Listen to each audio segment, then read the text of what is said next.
Sign up. I just did it automatically. Okay, Assalamu alaikum. We're here, we're back, Believers Bailout, for another event, Muslims and the Carceral State. I'm MARYAM KASHANI with Believers Bailout. Really excited to be joined by Garrett Felber, RASUL MILLER, and Shaykh ABDUR RAOOF NASIR. Before we get started, we wanted to start with Al-Fatiha, and also we wanted to acknowledge and share our mourning, grief, and anger regarding the recent killings, murders of Ahmaud Arbery in Georgia and yesterday Sean Reed in Indiana. So when we begin with our Fatiha, we're also praying for them. May Allah make it easier for their families, and may we find justice in this world and the next, and may Allah have mercy on them. Shaykh ABDUR RAOOF.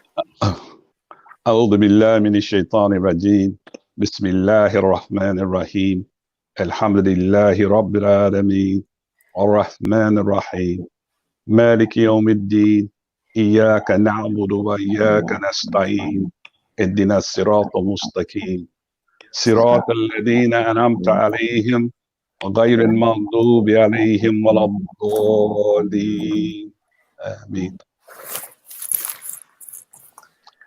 So for those of you who are new to Believers Bailout, we are a Muslim volunteer collective. We were started 2 years ago in 2018 by a group of Muslim scholars, activists, prison chaplains, students, and general volunteers, lawyers, medical folks, who were recognizing that the money bail system in particular, but the larger prison industrial complex needed to be addressed.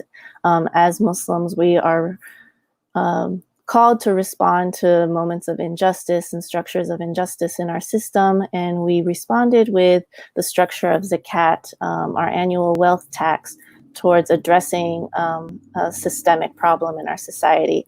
So we use zakat to pay money bails for Muslims who are in pretrial incarceration and immigration incarceration.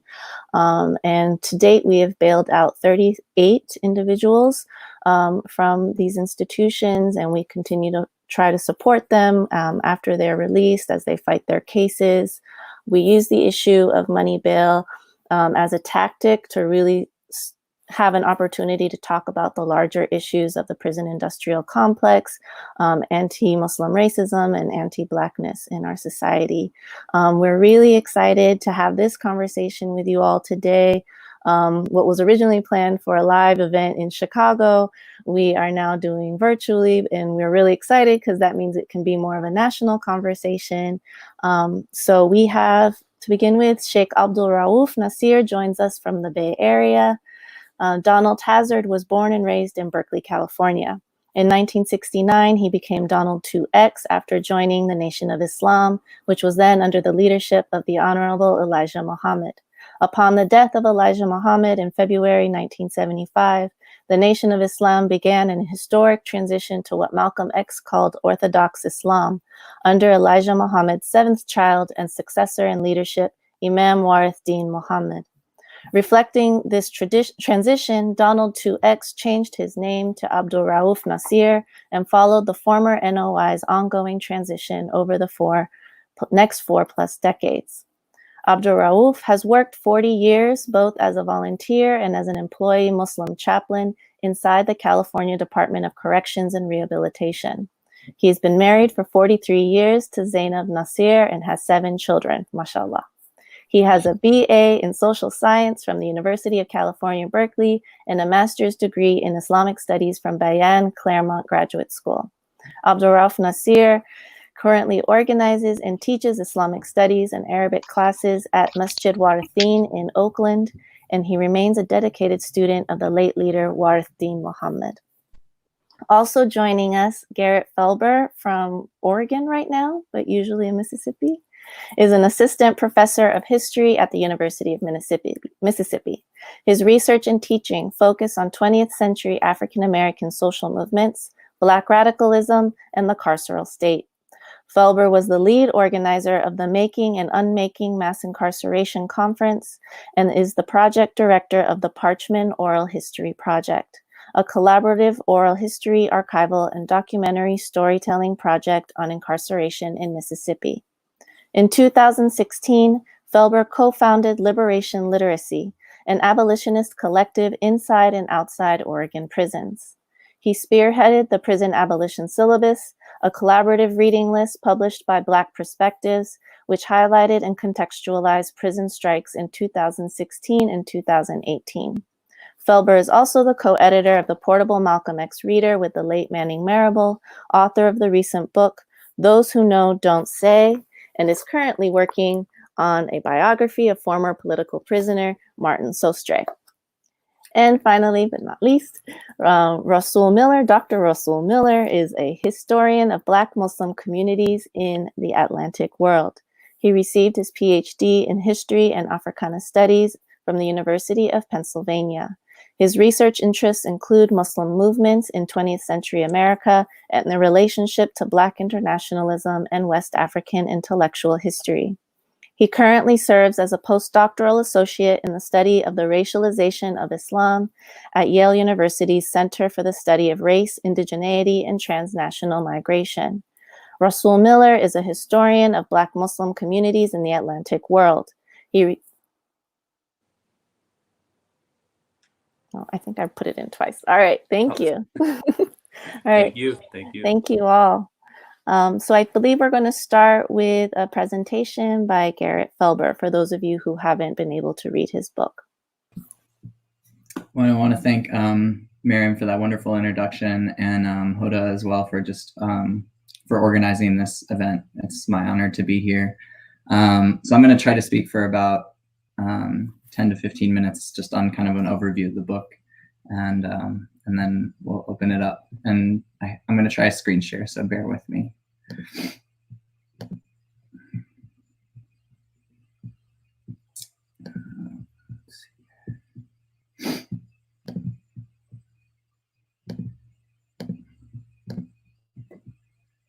Okay, can folks see that?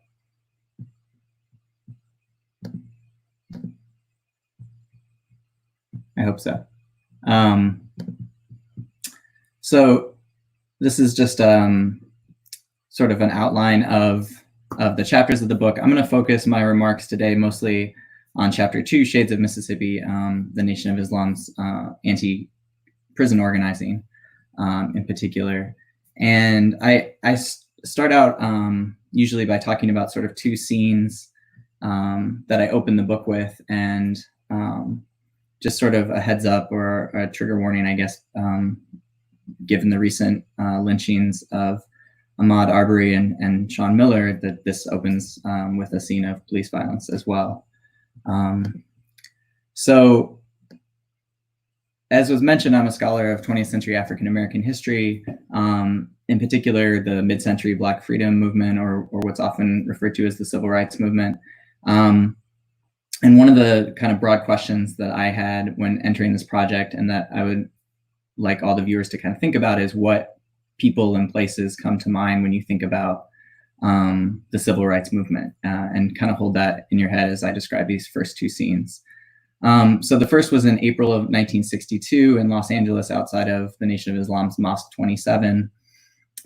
Two Muslim men were unloading suits out of the back of a Buick in front of the mosque when two white police officers stopped them, claiming that there were reports of stolen suits and that they were worried that these may have been stolen. The accounts from there diverge quite a bit, but what the Los Angeles Times called a riot and a blazing gunfight left 7 unarmed Muslims injured. One of them, William X. Rogers, who you see here in the wheelchair, was paralyzed for life. And another one, Ronald X. Stokes, who's the mosque secretary, was shot and killed at close range while walking towards a white police officer with his hands raised in prayer. Reports were that several of the men lying on the ground, having been shot, were handcuffed and held hands and chanted Allahu Akbar. The next scene was also that same year, 1962, and at Folsom Prison, also in California. And this series of photographs was taken by a prison guard who were surveilling a gathering of Muslims in the yard. You can see sort of in the distance, several of the men standing around the table as they gathered. And as this guard took photos, the men saw that they were under surveillance. And one of them said, well, if they want to take our picture, let's give them a good one. And another suggested that they stand and face east in prayer. So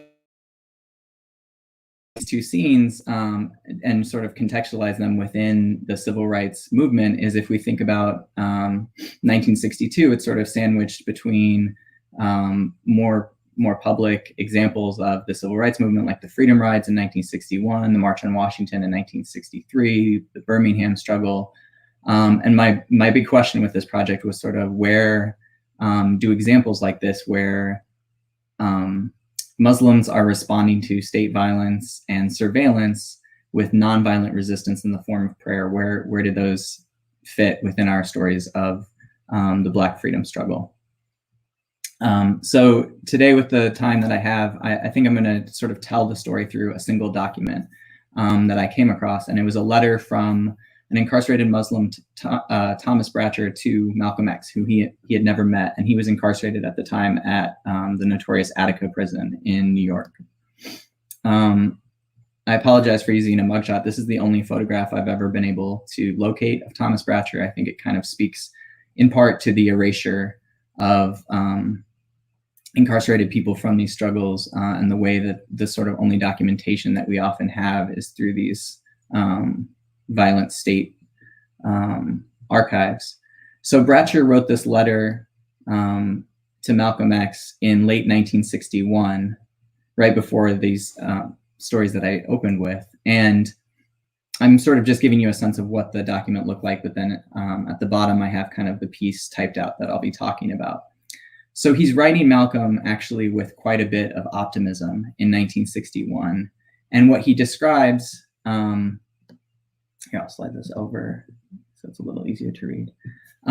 What he describes basically is a court case, Marion v. McGinnis, that is coming up, and they're fighting for their right to freedom of religious worship. He says, rights guaranteed in the US Constitution. We've been persecuted, beaten, marred, both mentally and physically, put in isolation, segregation, protection, and solitary confinement, but not by the will of Allah. Our fight has almost come to an end. Victory is now in sight.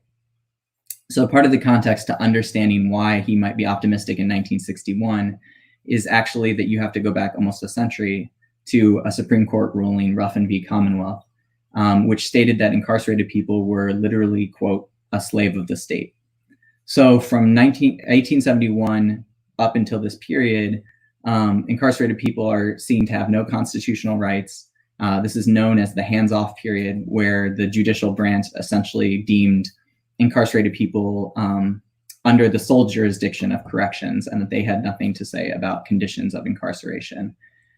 So part of the larger implications of fighting for religious rights in prisons was fighting for the basic right to constitutional protections. So I show this picture in part. This is another one of the plaintiffs, Joseph Maggette here, carrying all these materials.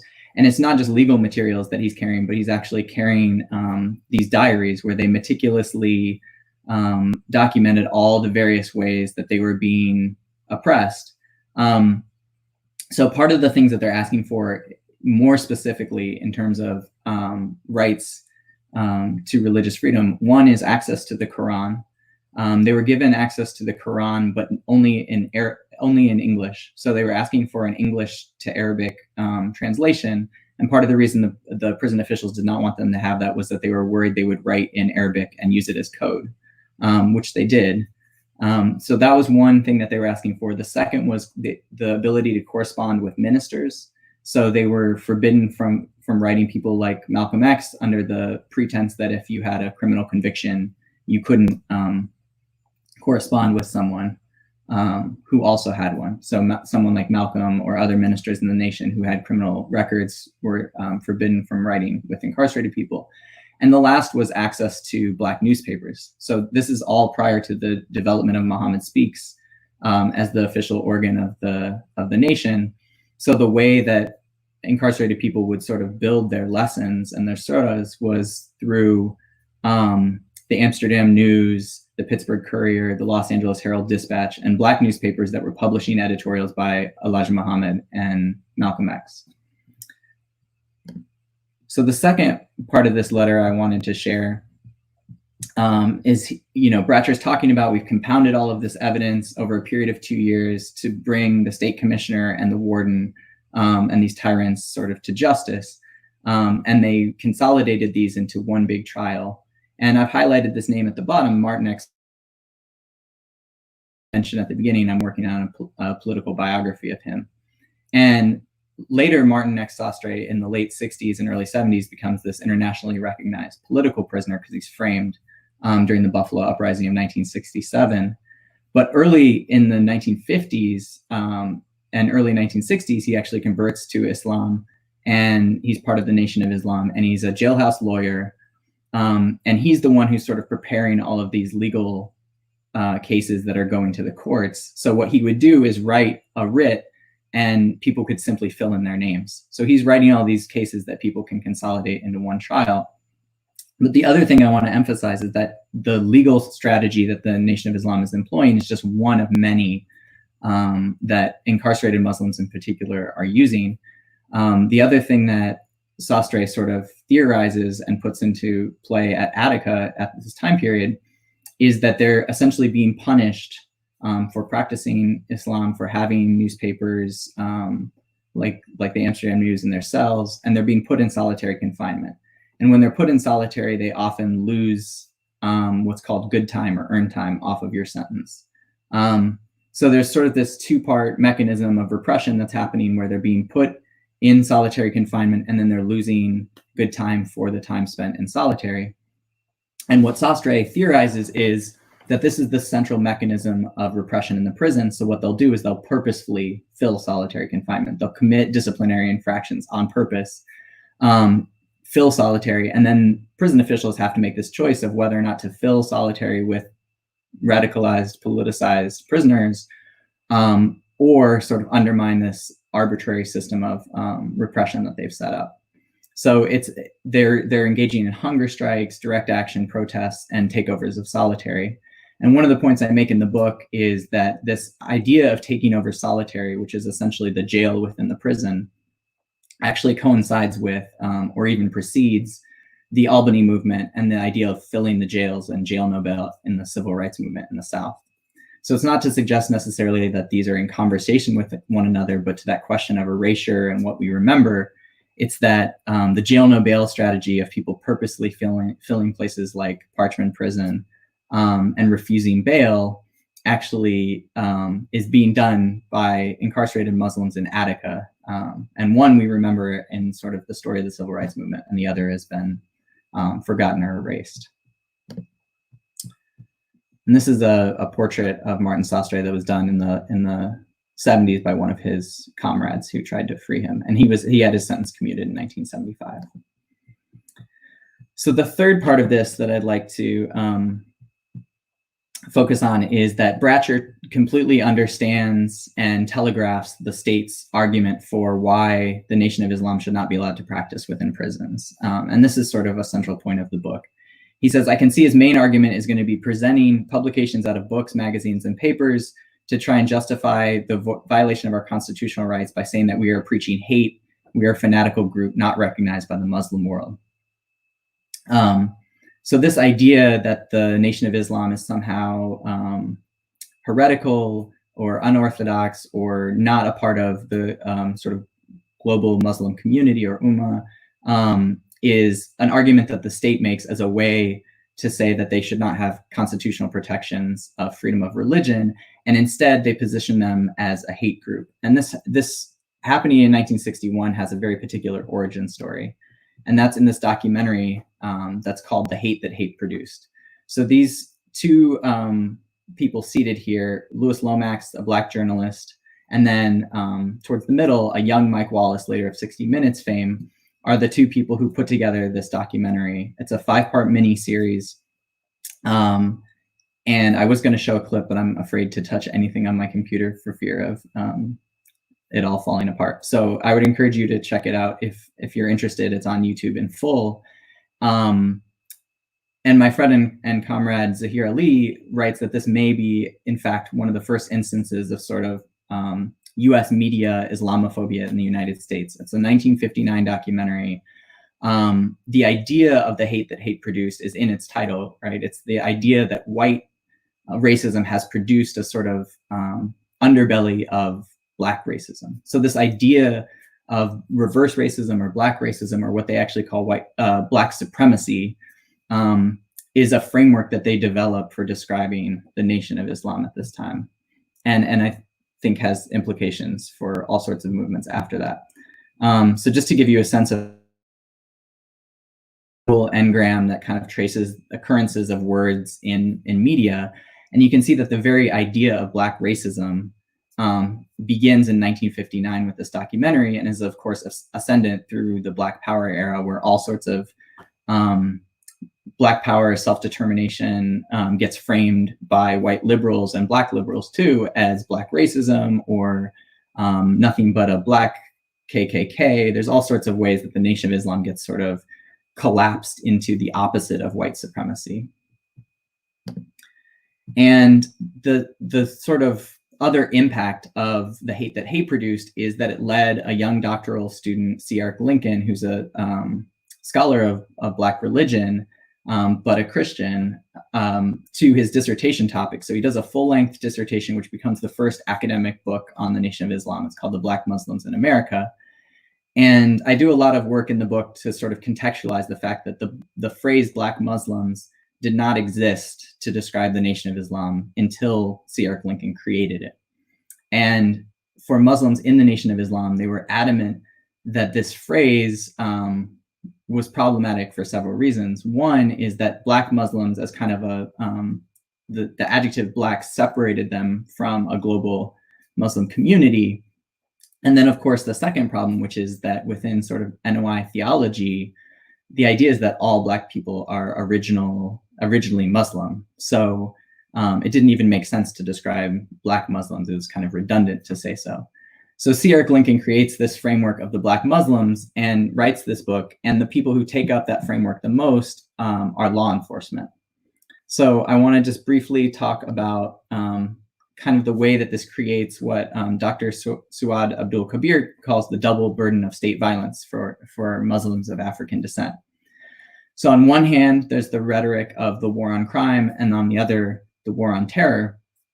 And we often think about these things and kind of, especially Islamophobia gets framed as this post 9/11 phenomenon. And what the book is trying to do is really show how deep Islamophobia and anti-Blackness are linked within the Cold War. Okay, I'm getting a heads up that that's already 15 minutes, so I'm gonna try to wrap it up now. So this is just an example of sort of the way that even this framework of linking Islam to terrorism. This is from a 1963 article in Law and Order. This is a police bulletin. You can see the sort of information gathering about the Nation of Islam, the Muslims, with all these exclamation points, the kind of deep Islamophobia. And then the second framework here of hate, the Black merchants of hate. I'm going to skip through that. And I'll just kind of wrap up by giving a little bit about how this case ends. So the reason that Thomas Bratcher is writing to Malcolm X in the first place is that he wants Malcolm to testify as an expert witness on behalf of the Nation of Islam. And Malcolm actually does testify for 2 full days in court against the state's witness, who is a Columbia professor of Islamic jurisprudence. And the state's trying to prove that the Nation of Islam is not, in fact, an Orthodox Muslim group recognized by the Muslim world. And much to sort of the benefit of the Nation of Islam's case, Malcolm actually testifies first. And the Republican white conservative judge is so smitten with Malcolm's testimony that by the time this Columbia University professor stands up there to testify with all his honorary degrees and his publications. He basically says it's too soon to see you as an expert witness on Islam, because he's so taken with Malcolm's point. So although this case, Sumerian v. McGinnis, doesn't win all of the concessions that they want, it sort of provides the framework for Cooper v. Pate in 1964. And that's the case that not only wins religious rights for incarcerated Muslims, but actually is the case that's sort of seen as the Brown v. Board of the prisoners' rights movement, because it establishes constitutional rights for incarcerated people. So I apologize for going over my 15 minutes, and I will stop there.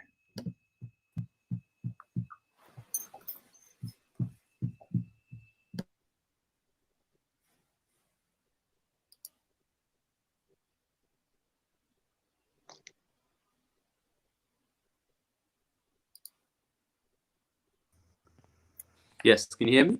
Yes. Yeah, I'm sorry, I'm having some technical difficulties. A little bit delayed, but yeah. So I wasn't able to hear some of the at the end, but I guess we can jump right in. Thank you for that. I mean, I really enjoyed the presentation, and I really enjoyed reading the book. So this was a nice kind of refresher of some of those important themes. I wanted to ask Shaykh ABDUR RAOOF if we can bring you into the conversation. Sure. If you could just talk a little bit about just sort of what brought you to the nation and to doing the work that you've done over the years in prisons, and even just sort of your reflection on some of the history that Garrett just laid out for us. I want to demote myself a little bit from Sheikh to Talib, but I appreciate the intent, inshallah.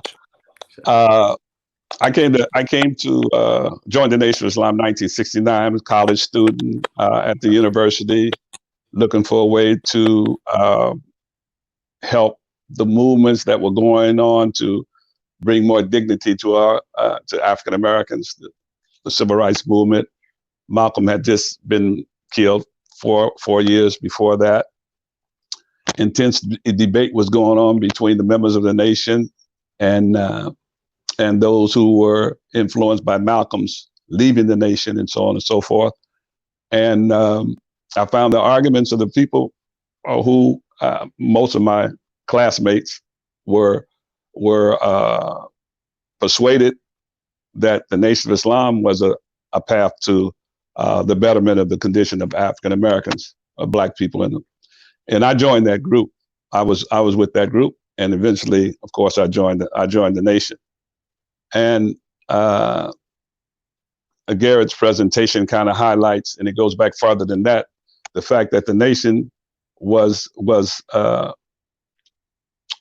based in,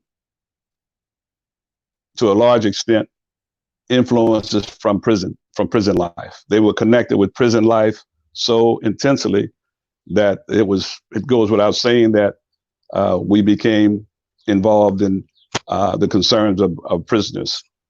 And it goes back to Elijah Muhammad's his experience in the prison system. He was arrested in 1942 for refusing to go to the draft himself, but also he was accused of sedition and inciting his followers not to. I lost the sound. Can you? I hope you got the sound. I lost my picture. Let me get it back. Hold on. You can still hear you. Oh, you can hear. Okay. Yeah. He was accused of sedition and some other charges, and he was sent to Milan, Michigan, to the federal prison in Milan, Michigan. But what's more significant, as significant as he going by himself, many of the male members of the nation at that time went. And some reports say there was many as 80, 90, 100 members of the nation who also happily joined him as in that incarceration. And this, as far as I can have discovered in research, has been the biggest group of committed Muslims, notwithstanding the proto-Islamic position of the Nation of Islam at the time, but this was the biggest group of committed Muslims to go into the prison system up from the time of slavery to that time. They were probably Muslims, individuals, or smaller groups who either were not visible, they did not publicize their Islam. They went to prison and did their time and got out. But Elijah Muhammad went, and they were insistent that they would practice their religion, their form, their understanding of the religion, and that not only that, they would proselytize to other inmates, and they would set up their teaching system inside prison just like it was on the outside. One of his sons who went to prison with him, his oldest son, Emmanuel, he said the Honorable Elijah Muhammad taught on the same nights he taught outside, on Wednesdays, and on Fridays, and on Sundays, and that they gained many converts in the prison system. So this was 1942. They spent, and so this was the most impactful intersection between Muslims of any variety in the carceral state. So, and that impact was felt 4 years later when Malcolm Shabazz, or Malcolm X, or Malcolm Little went to prison in 1946. The influences of that presence in prison of this philosophy had percolated even through the state system. If you know anything about prisons, the word gets around in prisons faster than you might imagine. And so when Malcolm went to prison, there were some Islamic influences there, in addition to those that were on his, in his families. Three of his brothers, and at least one of his sisters had converted to the religion, and they encouraged Malcolm to study the religion. In fact, his younger brother told him, if you want to get out of prison, told Malcolm after 2 years, if you want to get out of prison, stop eating pork and smoking cigarettes. And this attracted Malcolm's attention. And of course, eventually, after a couple of years in prison, he converted to the religion. He got in contact with the Honorable Elijah Muhammad through the advice of his siblings, and they started a correspondence. So the presence of Muslims in the 60s and the 70s was a result partially of Elijah Muhammad going to jail in 1942, in my opinion. And I was also appreciate Garrett's presentation, and I wanted to apologize to Garrett because I've only read one chapter. I read the chapter, but I've read the chapter that he discussed in the book about Mississippi. And later I'll have a couple of questions for him. And that's it for me at this time.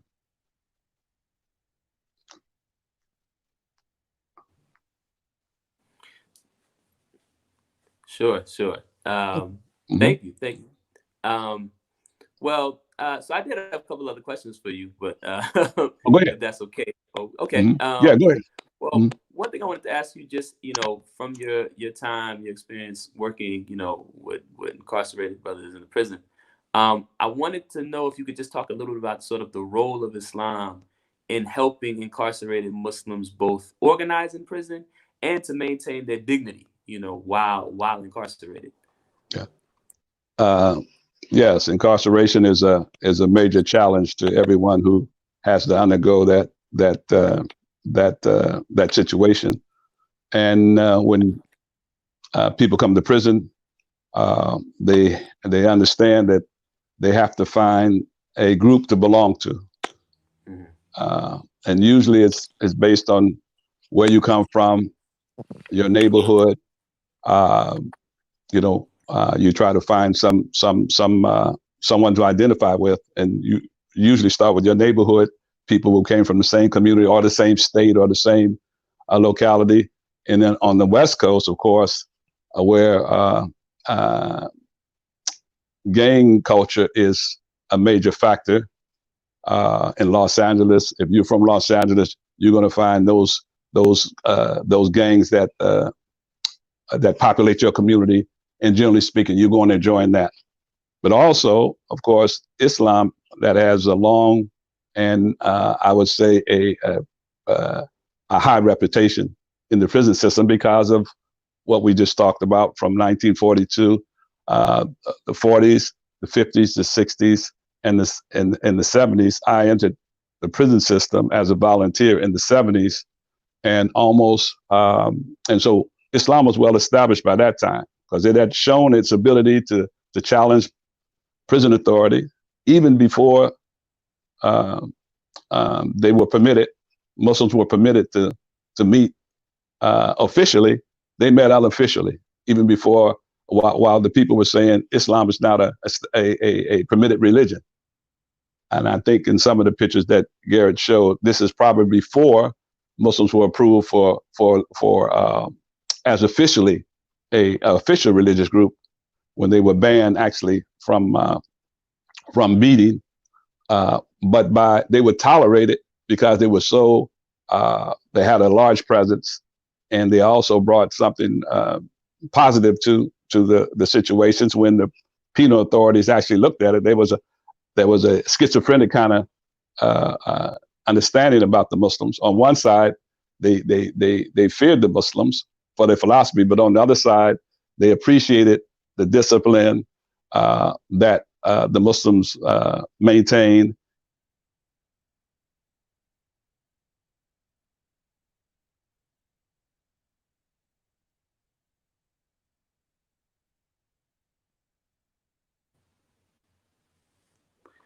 Did we lose Brother Raouf?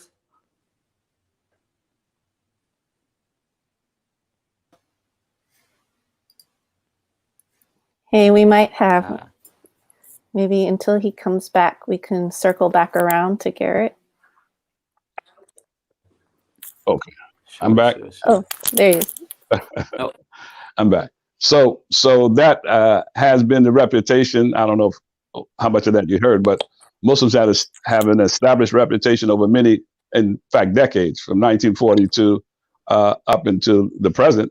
And 1970s, when I came into working in the system, they were well established as being an alternative to prison culture. And people who were seeking that alternative to prison culture, they usually investigated the Muslims.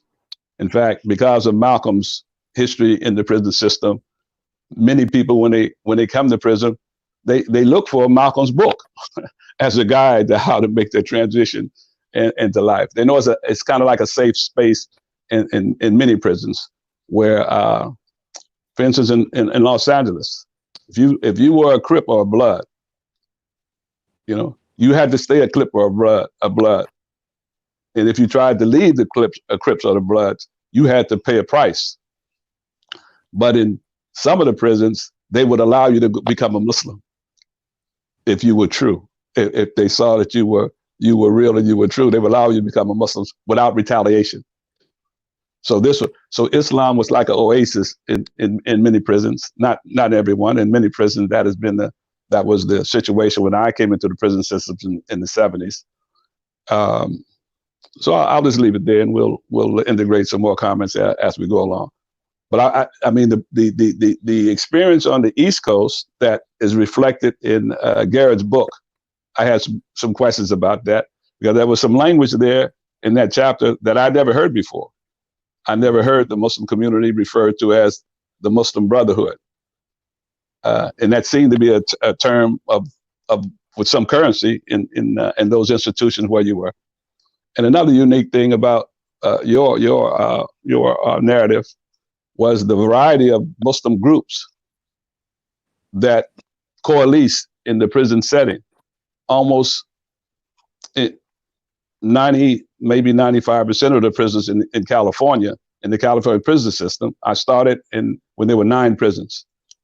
And maybe 99% of the prisoners were members of the Nation of Islam. And maybe 1% or 2% are from other Islamic expressions. You mentioned, and of course, we didn't identify as Sunni or Shia, but you mentioned there was Shia, there was Sunni, there were Ahmadiyyas, and this is unique. This was an exception in California, that almost all the prisoners there identified as followers of a Nation of Islam. So that was something new to me. So I'm not muted, right? You can hear me? Still there? Can you hear me? Yes. Yes. So that's a really, I think, perfect segue, and I want to bring Maryam and Garrett into the conversation. And one of the questions that I actually had kind of speaks to that. So my research, I should say, is focuses mostly on the history of Muslims in New York City on the East Coast, where you do have this kind of diversity. So I was really, I really enjoyed, Garrett, your retelling of this diverse, community of Muslims, like you said, Sunni, Shia. I even saw, one of the folks you reproduced one of his writings where he talks about there being Wahhabis in the prison. I've never really heard people use that term in the 50s and 60s in America, So I really enjoyed that, Ahmadiyya folks. And I definitely, so a lot of my work looks at the fact that in certain cities like New York City, you actually have more folks who are Muslim who are associated with the sort of Orthodox tradition of Sunni Muslims or the Ahmadiyya movement than folks in the nation prior to the mid-1950s when Malcolm arrives. So one of the questions I had for you, Garrett, kind of speaks to that. So one of the areas of frequent discussion regarding the nation is this degree to which its members were exposed to Orthodox Muslim belief and practice from 1930 at its inception to the 1960s. And you described incarcerated members of the nation, requesting Arabic Qur'ans, reading Jum'ah, learning Arabic. So I guess my question is, what do you think research like yours that focuses on the religious life of incarcerated Muslims can reveal about the degree to which members of the nation engaged with or embraced the practices associated with Orthodox Islam? And also, if you could talk just a little bit about sort of that intra-Muslim experience with regard to, collaborations, potential clashes, things like that. Thanks. This is a fascinating conversation. Thank you, Abdul, as well. This is great. And that's a great question. So I'm thinking one of the things that it came to mind actually is that when I was looking at Malcolm's years in prison, is that he's introduced to Islam in prison by a man named Abdul Hamid of the Ahmadiyya movement. So one of the things that you don't get, right, if, many people have read the autobiography of Malcolm X, and there's that scene where Malcolm's converted. The narrative is mostly in the book that he converts through his family, right? His brother, like you said, Felber writing him. Right. And then he runs into Shorty, right? Malcolm Jarvis later on the street. And Malcolm Jarvis in the autobiography is like, what, you're on this kick, and like he can't understand. And it's funny because in the actual history, Malcolm Jarvis converts to Islam in prison before Malcolm does, Malcolm X. And he's the one who's writing Abdul Hamid of the Ahmadiyyas. So I came across this incredible document where Malcolm Jarvis is writing Abdul Hamid and sharing a poem by Malcolm X, because Malcolm wrote a lot of poetry while he was incarcerated. So it speaks to that exact thing that you're talking about, which is that, in 1950 in Norfolk, Massachusetts, you have Ahmadiyya Muslims, you have the Nation of Islam, and that's sort of the first history that we have of activism too, a particular type of activism, because both of the Malcolms start demanding cells facing east and religious accommodations that even Elijah Muhammad and others during World War II were not asking for. The other point I wanted to make about the World War II draft resistance, I'm so glad you brought that up, is not only was that group of men the largest group of Muslims incarcerated, but it was the largest group of Black conscientious objectors during the war. Right. So to the other part of the question about kind of engaging in conversation with the larger Muslim world or orthodoxy, there's all these ways in which incarcerated Muslims were trying to find greater access to things like the Quran in Arabic, to all of these different things. And I guess the other point, this is not necessarily within prison, but one of the amazing things, I had a chance with Zahir Ali, who I mentioned, to sit down and watch the raw footage of that Hate That Hate produced documentary. And the way that they sort of cherry pick footage, mostly from Louis Farrakhan's play, The Trial. If you are familiar with it, the plot of The Trial is that the white man is charged for his crimes of genocide and chattel slavery. and settler colonialism. So it's, you know, this diatribe of I charge the white man. So they choose that clip. But right before that clip is a Muslim delivering the opener in perfectly fluent Arabic. And it's this, you know, the way that the state and journalists frame the Nation of Islam, they could have just as easily taken that clip, which would totally put the nation in a different conversation with global Islam. And instead, they're trying to prove that this is a hate group. This is the hate that hate produced, right? So they want to have this kind of fiery thing that's going to scare white liberals. So yeah, I think there's all sorts of ways in which, you know, what we talk about is the transition that you went through in 1975. That groundwork had been laid for, you know, 30 years, right? So that doesn't come out of nowhere. That comes from all of these sort of conversations. Right. Well, the Honorable Elijah Muhammad was more, he actually had a plan, and it seems, for the community, a long-range plan for the community, even though his short-range plan seemed to be to put off so-called foreign Muslims or Muslims from across the way. But if you look internally into the nation, the teachers that he hired in the schools to teach in the schools, they were Orthodox Muslim. Imam Muhammad, his main teacher in that era that he came through, because he was preparing Imam Muhammad and others for leadership.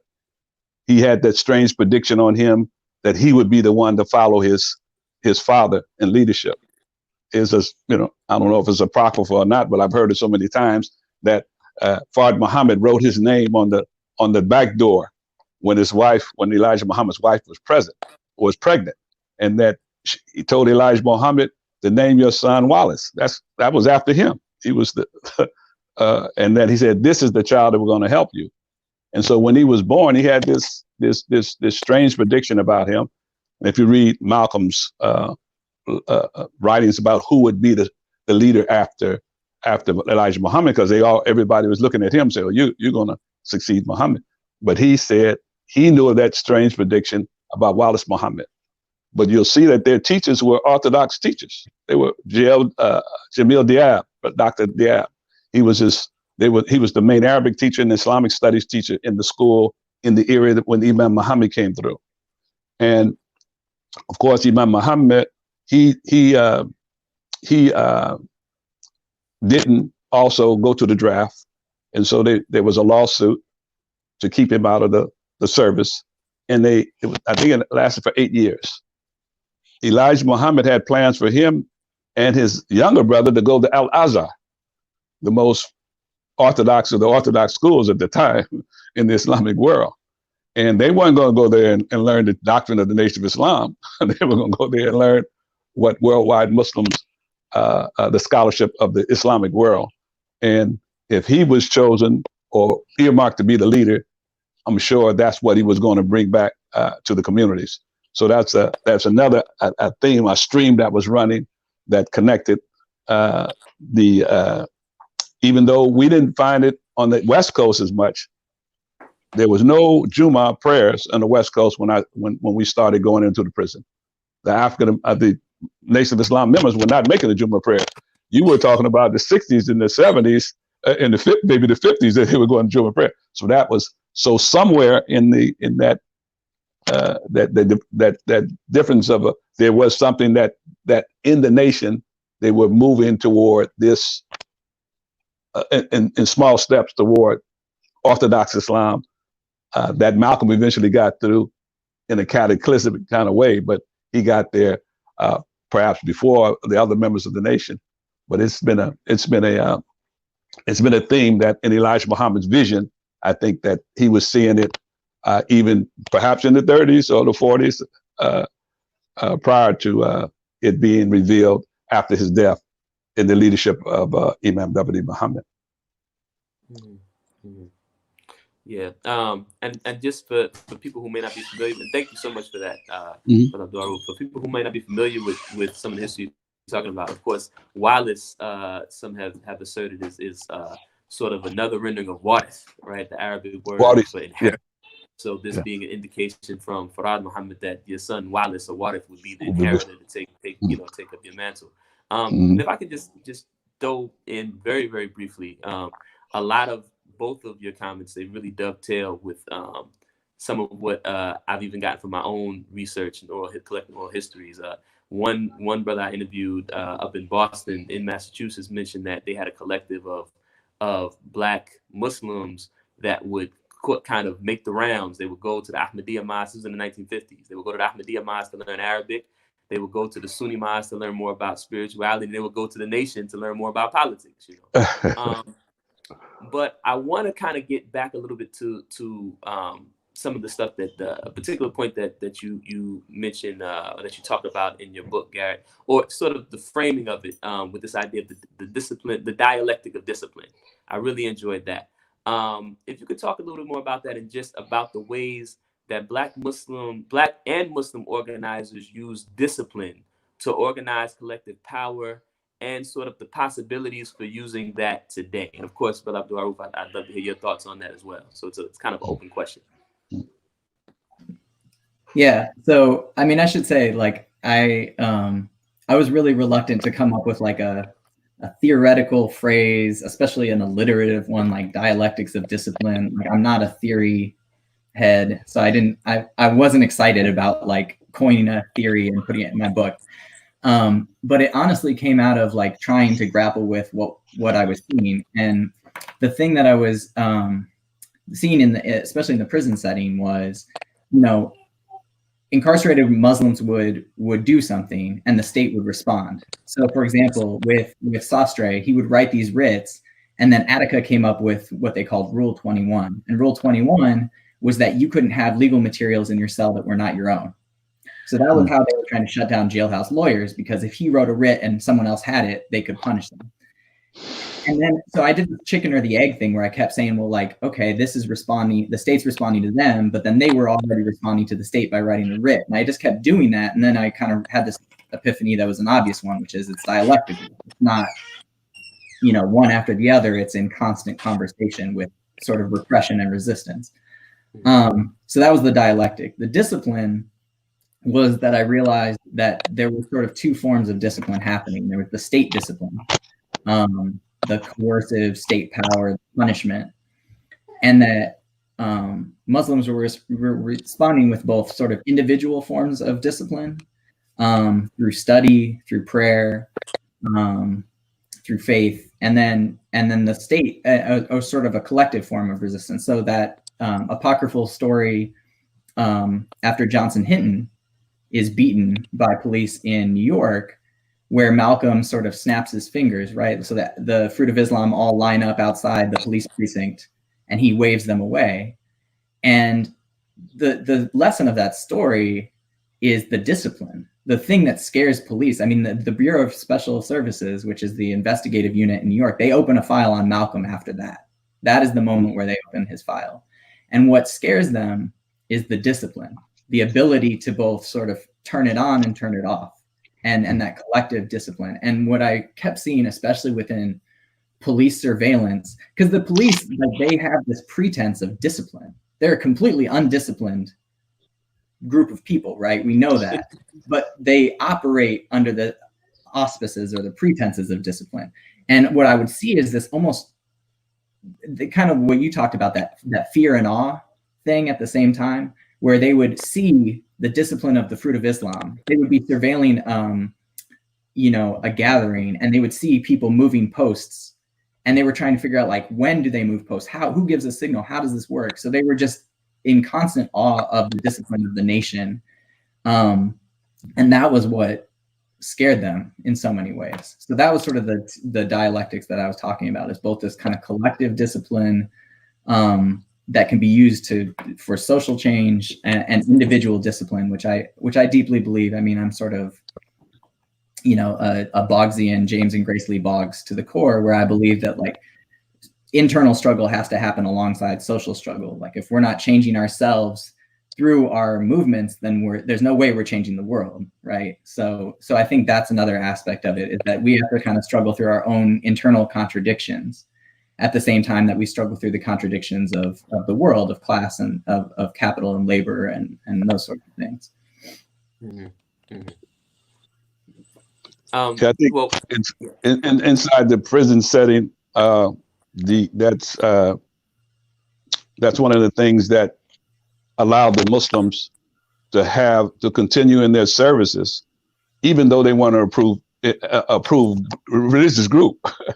They didn't have approval to be religious groups. Now it also created a problem because it was an arbitrary. It was at the decision was in the prison officials' hands to allow them or not to allow them. But they didn't have legal rights to have religious services.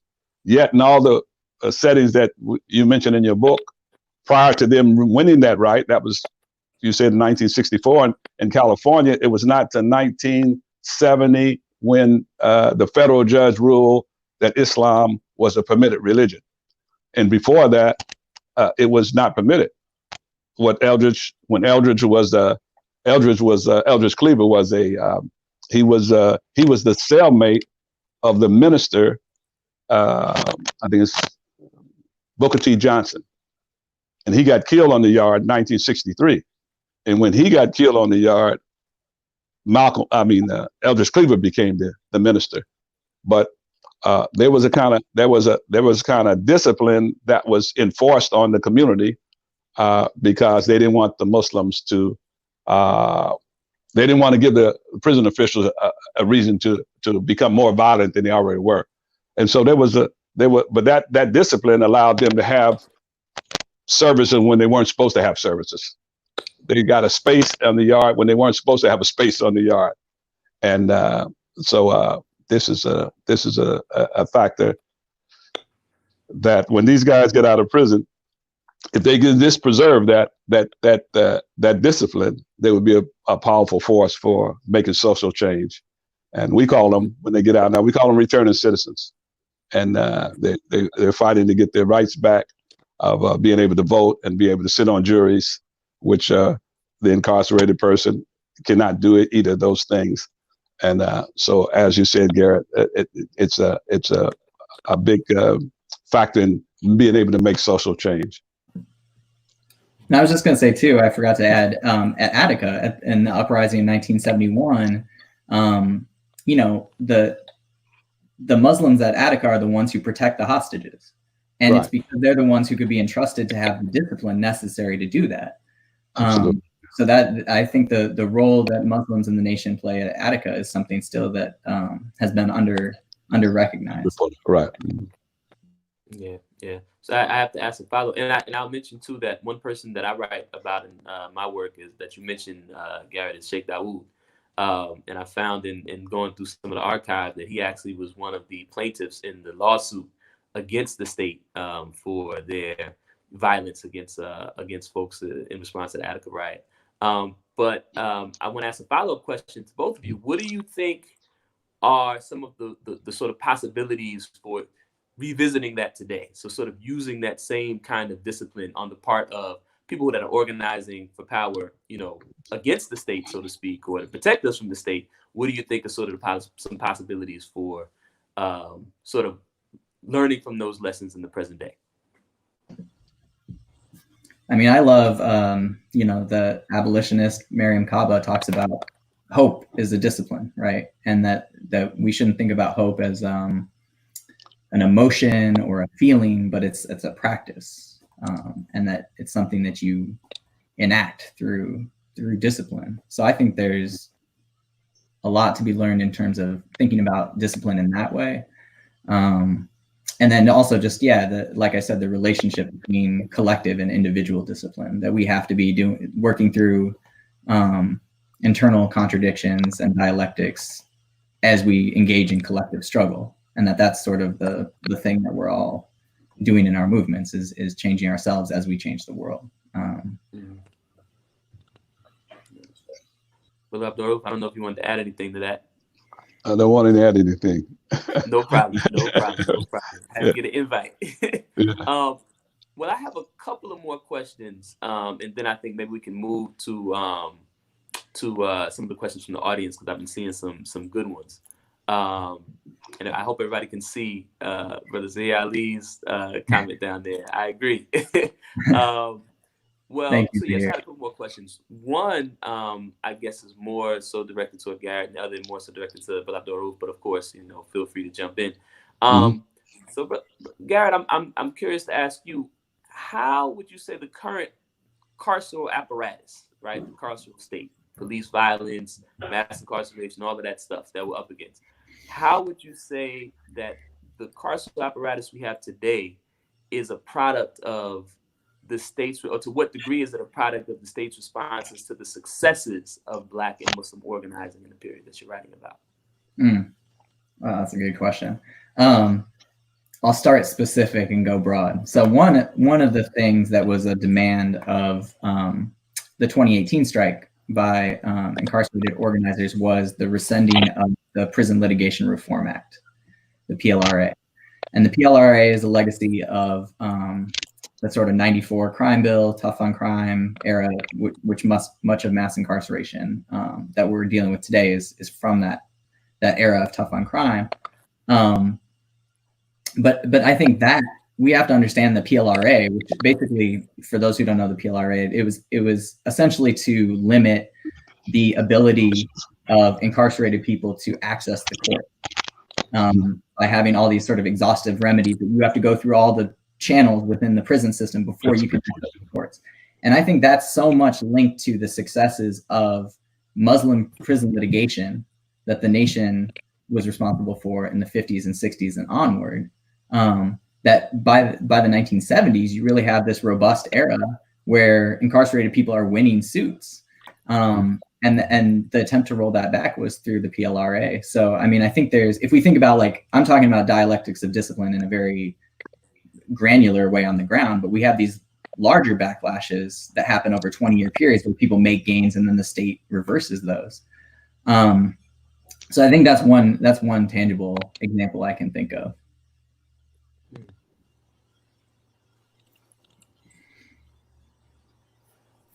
I'm leaving open space for anybody who wants to jump in, but if not, we can move on. Maybe I can ask a question that came from the public comments.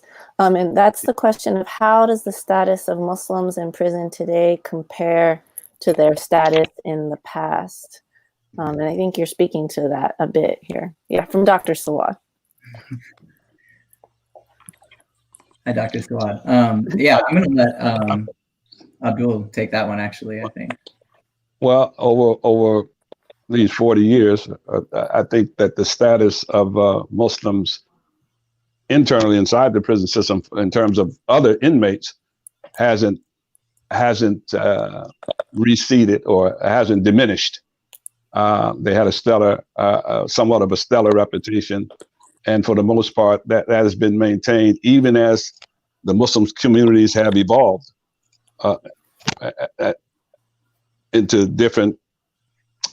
Because as Islam was, as the nation particularly embraced Orthodox Islam, of course, all the different choices were available.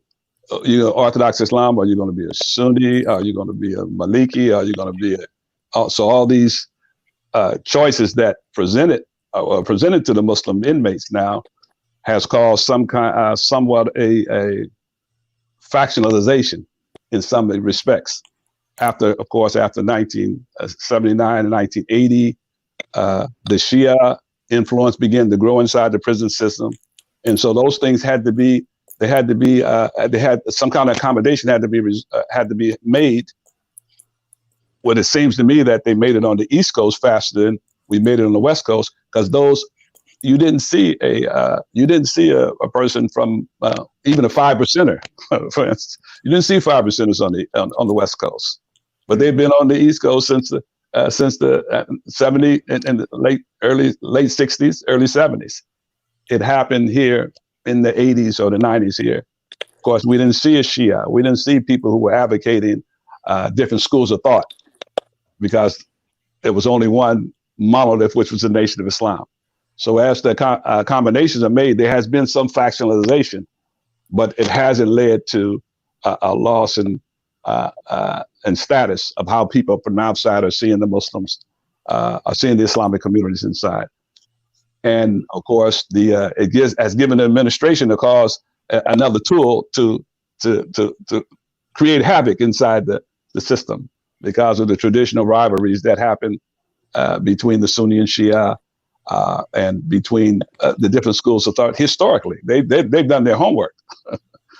And but to a great degree, we've been able to hold. When I say we, I mean the Muslims as they've been evolved have been able to hold together. So their status has been still an attracting force inside the prison system. Mm-hmm. So I have a couple of follow-up questions for you, Brother Raouf, to that point.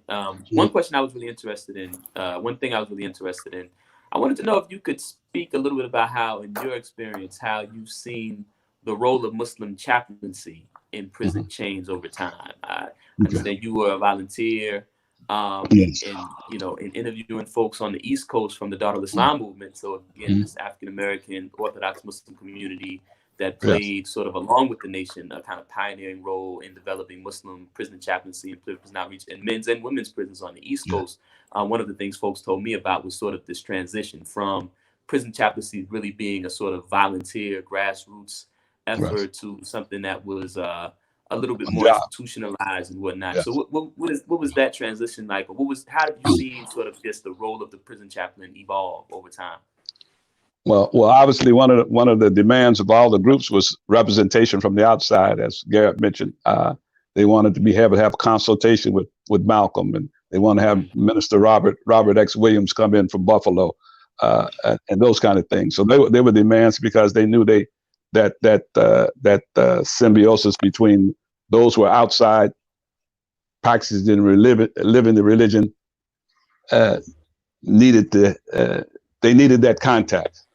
And so when the chaplaincy was formed in California, at least, it became institutionalized after the death of the Honorable Elijah Muhammad, and as the nation began to transit to quote unquote Orthodox Islam, and the leaders began to reflect that back on the inmates that were there, and the administration said, okay, what is this new approach that you're having toward Islam? Imam Muhammad made tours inside on the West Coast, and I think he also did it on the East Coast too, but I'm sure on the West Coast, into the several prisons, San Quentin's. At that time, there were 9 prisons. And he had a major address in San Quentin. He had a major address in another level maximum security prison in Southern California, where he established a new policy and perhaps in 1978 became the prison hired new chaplains as full-time chaplains, like Christian chaplains and Jewish chaplains, what have you. So that created a stronger bond between the communities inside and the outside Islamic communities, and it was really, really needed for the nation because we were evolving outside. So we would get new information every week about what was really Islam and what wasn't Islam. Imam Muhammad's his major criteria was, if something that we believed in the nation did not conform with the Quran and the Sunnah of Muhammad, he was going to eliminate it. And so he was eliminating things that we used to believe in and bringing in things that we never believed in that were a part of the religion of Islam. So this was a process that's still going on today. It's still going on today, but the chaplaincy itself has begun to have more variety as brothers from other ethnic groups outside of African Americans have become chaplains. They have brought another kind of viewpoint into the chaplaincy. Some of them are academically, of course, advanced because they speak the language. Of course, some of them have come from Islamic backgrounds in their home countries before they came here, or they were raised here and they just were better educated on a certain level Islamically, and that had caused a different element to come into a situation where there were primary African American Muslims from the Nation of Islam community who were now there's as their teachers, now they have a bigger variety of teachers. So this is there's an adjustment that's being made right now as we go forward in that relationship between the growing or the expanding Muslim chaplaincy, because there are now 33 prisons or 37 prisons, if you include the women's prisons in California. So we're in a period of transition and another transition between the changing Muslim chaplaincy and in the audience, the prison audience that they have to bring the religion to. Thank you, ABDUR RAOOF. That's actually a good segue into a couple questions we're getting from the audience. And I did want to say briefly, this issue of chaplaincy has been a real issue in DBO's work in Illinois, where the official chaplain typically is not Muslim. And so especially right now around Ramadan, trying to send them a lot of information. Of course, the demand first comes from right now, the women's prison we're actually working with. The demands are coming from the women. The questions are coming from them. Like, can you send the chaplain this information? Because the chaplains just don't know enough about Islam to actually honor the religious rights of our incarcerated kin. So along those lines, we had questions regarding the historical experience and the current status of women's prisons. And also, Maryam Kaba sent in a question, are people incarcerated in women's prisons also practicing Islam in the same percentages as people in men's prisons? I couldn't address that specifically. I just know we've always had a ongoing, of course, there were 3, I think, women's prisons at one time in California. Now I think they're down to 1 because the population has been reduced as the laws have become more, what we want to say, even more fair. Many longtime women's prisoners have been released because of the new laws that have been instituted. Similarly, the men's prisons too. Men have been more men are getting out after long-term sentences now because of the changing laws. For instance, the revision of the 3 strikes law, another law, I think 260s or 206, which looks more at the prisoner when he came to prison. If he was very young when he came to prison, they have a different way of looking at those prisons before the prison board, if they had life sentences and what have you. The felony murder law has changed, where if you weren't at one time in California, if you were with the person who killed someone, you would get the same sentence that person got. They call it the felony murder law, but now they've revised it somewhat so that if they got a life sentence, you weren't supposed to get a life sentence. Even though many of those guys have already served the life sentence, many of those who are still whose cases involve a murder that they themselves didn't commit, they are given more. They can appeal to the courts and be released if they've been have done significant time, and their prison record is justifies it also. So in the women's prison, the same situations, to the extent that they've reduced the number of women's prisons in the state of California. There are women's chaplains in the states of California. They will only let women, they did have a men chaplain at one time, but there are women's chaplains in the women's prisons, so they can better address the needs of Muslim women who are incarcerated here in California.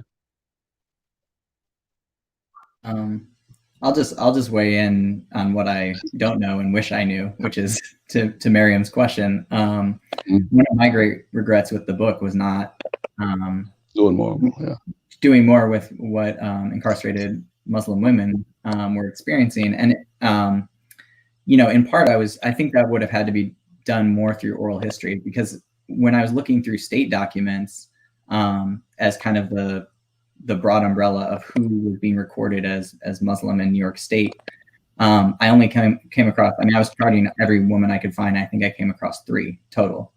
And it's hard to know. I think we all know like the broad reason, right? Patriarchy, but it's hard to know. I think that's variegated over many different things. Like, one is the state, who the state sees as a threat. One is the emphasis of the nation on who they were putting resources towards.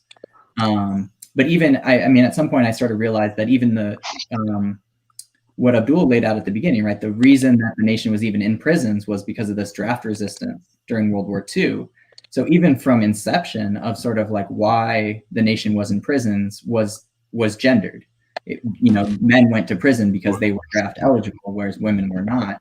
So there were all these sort of ways in which patriarchy shaped that story, or the lack of story that I could find there. But I think it was for different reasons. But I couldn't find, you know, I couldn't find evidence of Muslim women inside filing court records in the same way, or mostly it was in sort of supportive roles outside, like that letter that I shared with Thomas Bratcher. I don't know if his mother was Muslim, but he was using her, like he says at the end of the letter, have Malcolm write you, since he's not allowed to correspond with her. So, you know, very much like it is today in some ways, women were playing a very crucial role on the outside of sort of interlocuting between incarcerated men and the outside. The women's chaplaincy here developed in the same way the men's chaplaincy evolved in a way. We started as volunteers. We have an active women's prison dawah group that goes to visit the federal prisons here. They haven't allowed us to have a chaplain yet there, but we have a regular visitation, weekly visitation or monthly visitation of the women's prison with that group. In the state prisons, they actually have paid women's chaplains, Muslim women chaplains, to go and provide the service for Muslim inmates. So there's an ongoing, and those inmates, few that they are women, when they get out, they generally contact the local masjid where the volunteers were associated with. Those are the people they know. And but of course, sometimes they're not housed in those places when they get out. They may be housed in Los Angeles, but the volunteer came from the Bay Area or vice versa. But as the women's prison population shrinks, then at some point in time they may eliminate the Muslim. They've always are looking for ways to eliminate the Muslim chaplaincies, or to revise it, or to disrupt it in some way. So they reduced the prisons to from 3 to 1 now, where women are housed. So it has consolidated the Muslims, though, that were in those 3 prisons now. So they probably have a larger group there. But we have to, as you say, the dynamic. We have to adjust to the dynamic of what the administrative people are doing inside those spaces.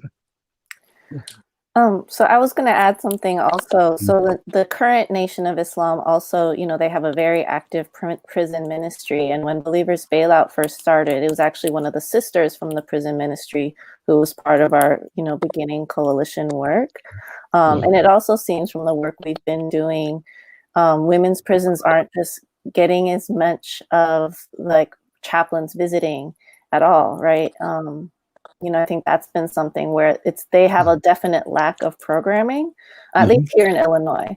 And so we've been getting calls to send our sisters in to do this work in the prisons and the jails, because right now, like, for example, in Cook County Jail, all the imams who go to visit tend to be men. So, but then at the same time, there was a sister who was going, but she wore niqab.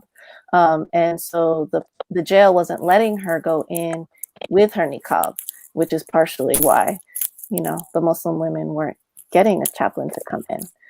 So there's also that level of the security issues, and the way, you know, the way the jails view Islam as a religion, right? Yeah. Though here in California, or in the Bay Area, I should say, the volunteers are women who go into prison, and they may.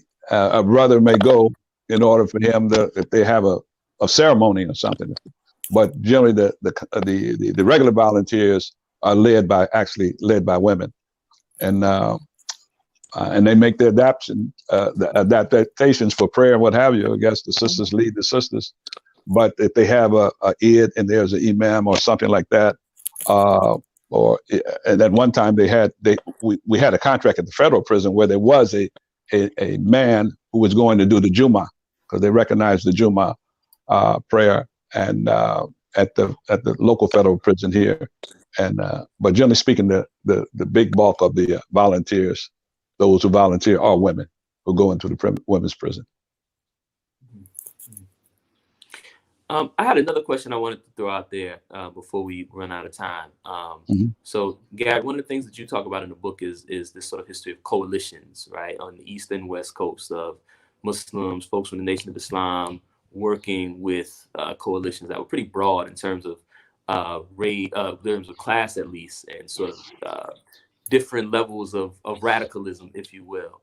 And I know on the East Coast, you know, in sort of the moment after the moment you talk about, you have the rise of a lot of folks who are, some folks have a background in the nation, but a lot of folks who are Black Orthodox Muslims who work with sort of the East Coast Panther Party, which is unlike the West Coast Panther Party. Didn't have a problem with Islam at all.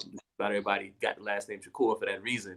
And then, you know, going back to, you know, the Mumba Shakur and of course Assata Shakur, and then also, you know, Black Liberation Army, people like Safia Bukhari, you know, who the late great Safia Bukhari, who, you know, if folks aren't familiar, go check out her memoir, The War Before, for an interesting perspective on a Black Muslim woman who's doing a lot of work around prison and carceral state. But I know those folks are working in sort of these broad coalitions, right, and dealing with managing the different kinds of challenges that come with that work. So I just wanted to ask, you know, both of you all, Garrett, I know you talk about a little bit in the book, about sort of what lessons do you think these histories can offer when thinking about the possibilities and challenges for working in similar kinds of coalitions today? Yeah, so I'm a big fan of failed organizations, what we might call like failed coalitions, and studying them, precisely because I think the things we should kind of trouble our understanding of what success and failure looks like, and also because usually those are the most ambitious things, right? These attempts to really build a coalition that's that broad. The ones I talk about, you know, exist for maybe 6 months, 9 months, a year.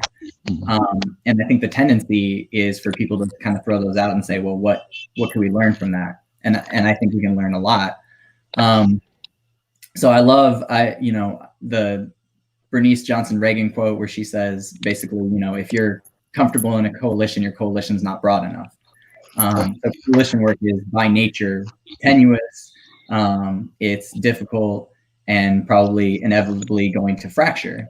But we shouldn't see those fractures as failures. That means new ideas are being created. So, you know, when you study social movements, you see that when things fracture, it's because you've sort of sharpened your differences. You realize, you know, like when the Third World Women's Alliance leaves and creates the TWWA out of SNCC, it's because they've realized the need for something that SNCC's not addressing.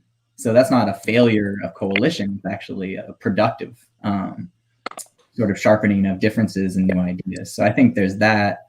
I also like the way that that Ruth Wilson Gilmore talks about her work and sort of, you know, she says like in Golden Gulag, she wasn't trying to lay out a system that was so large in order for us to feel like we couldn't possibly overturn the system, but rather to show all the different parts, because then you can see where you can enter.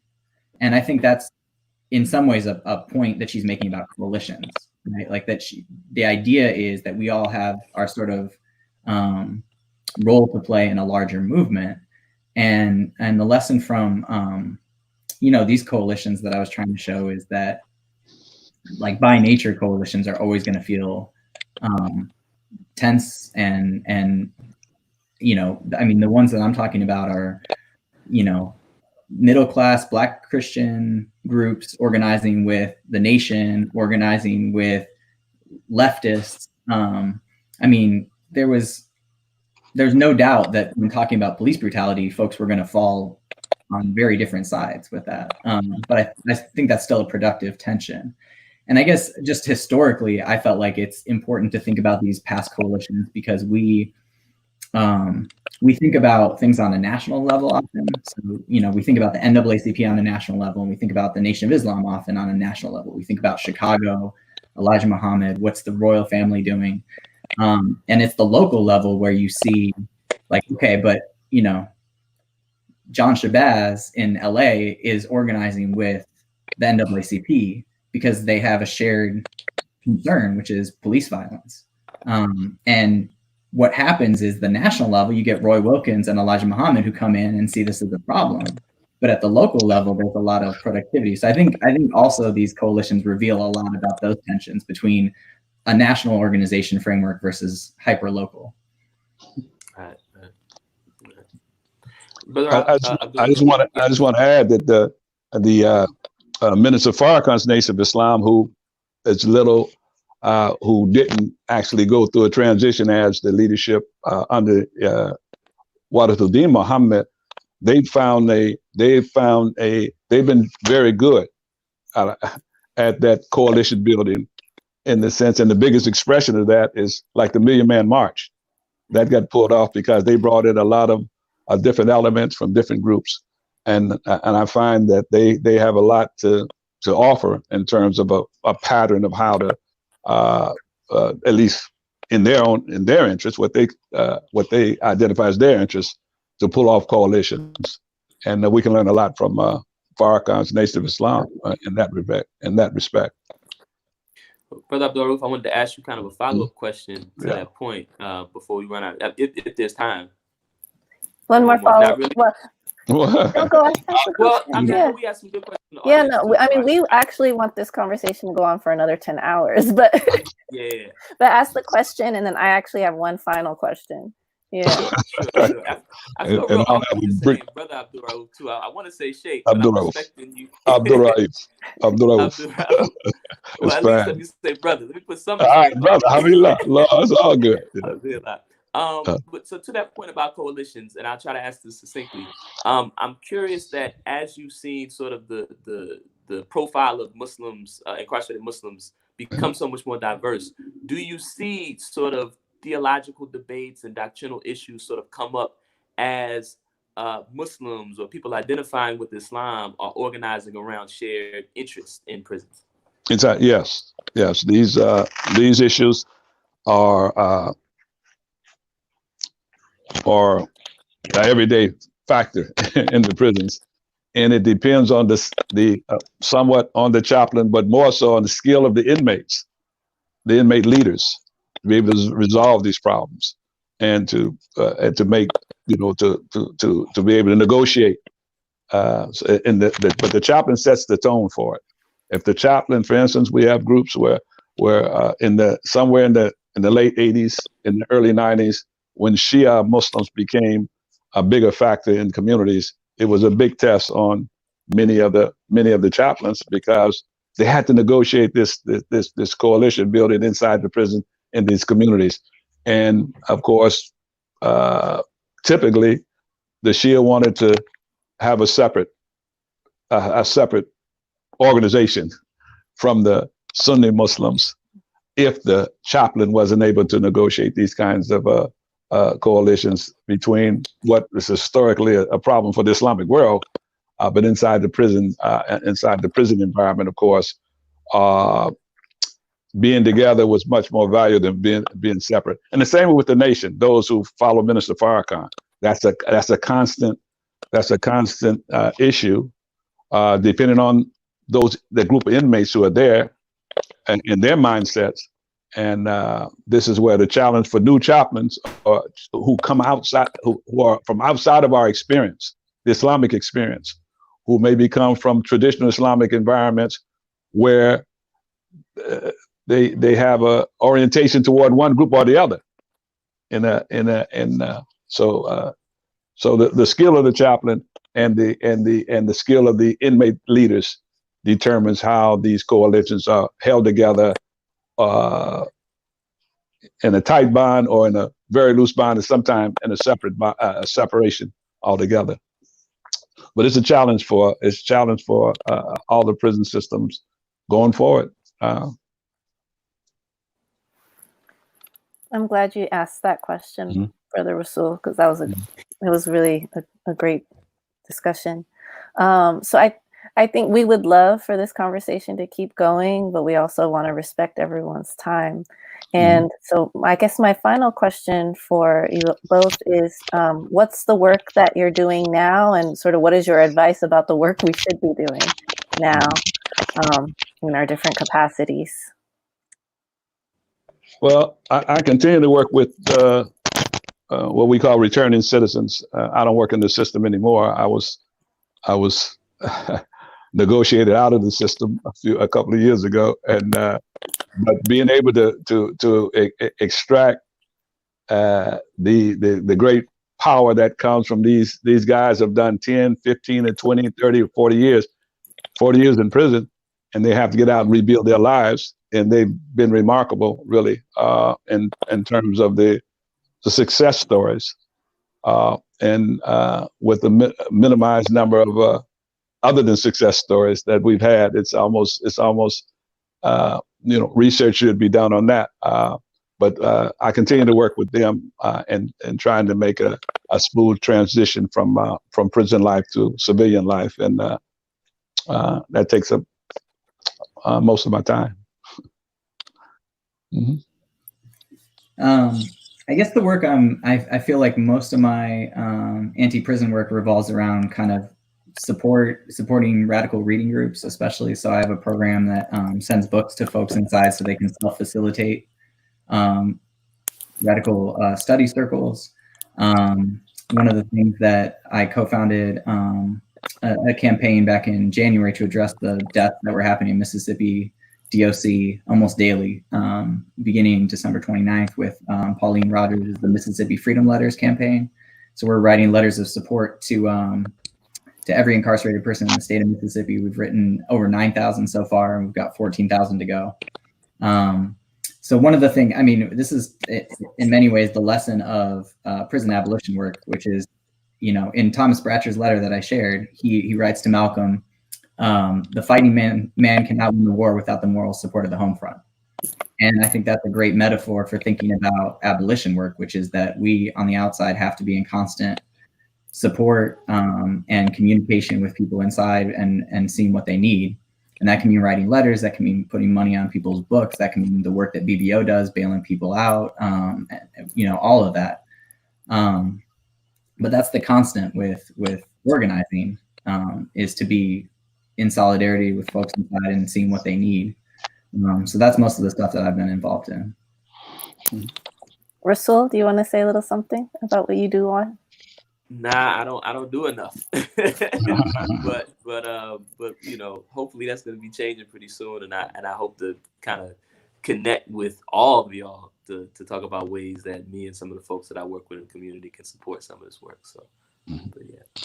And people should donate to BBO. The work you all are doing is amazing, and I want to thank you for having us as part of this conversation. It's been incredible.